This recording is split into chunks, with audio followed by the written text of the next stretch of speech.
يا أيها الذين آمنوا ليستأذنكم الذين ملكت أيمانكم والذين لم يبلغوا الحلم منكم 3 مرات من قبل صلاة الفجر وحين تضعون ثيابكم من الظهيرة ومن بعد صلاة العشاء 3 عورات لكم ليس عليكم ولا عليهم جناح بعدهم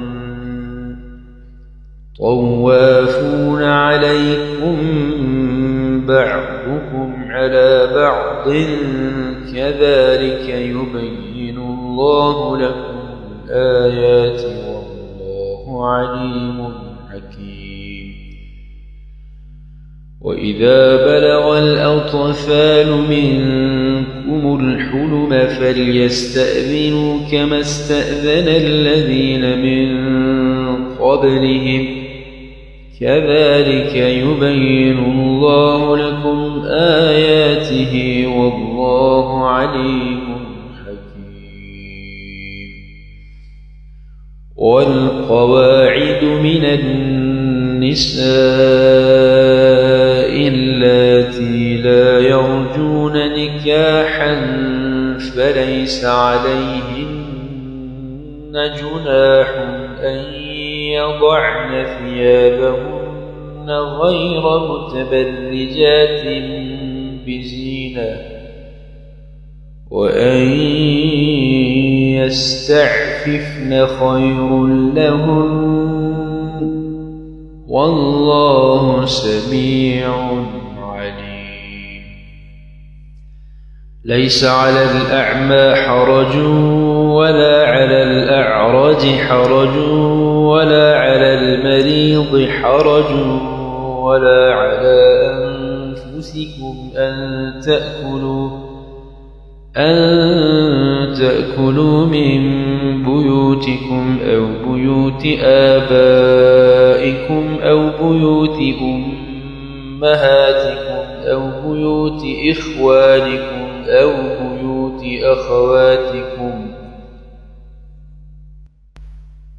بيوت أخواتكم أو بيوت أعمامكم أو بيوت عماتكم أو بيوت أخوالكم أو بيوت خالاتكم أو ما ملكتم مفاتحه أو صديقكم ليس عليكم جناح أن تأكلوا جميعا أو أشتاتا فإذا دخلتم بيوتا فسلموا على أنفسكم تحية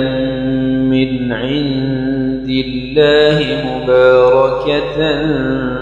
طيبة كذلك يبين الله لكم الآيات لعلكم تعقلون. إنما المؤمنون الذين آمنوا بالله ورسوله وإذا كانوا معه على أمر جامع لم يذهبوا حتى يستأذنوه إن الذين يستأذنونك أولئك الذين يؤمنون بالله ورسوله فإذا استأذنوك لبعض شأنهم فأذن لمن شئت منهم واستغفر لهم الله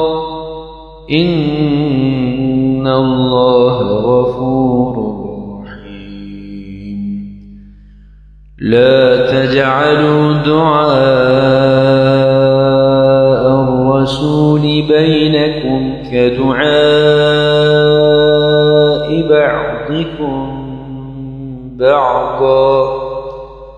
قد يعلم الله الذين يتسللون منكم لواذا فليحذر الذين يخالفون عن أمره أن تصيبهم فتنة أو يصيبهم عذاب أليم ألا إن لله ما في السماوات والأرض قد يعلم ما أنتم عليه ويوم يرجعون إليه فينبئهم بما عملوا والله بكل شيء عليم.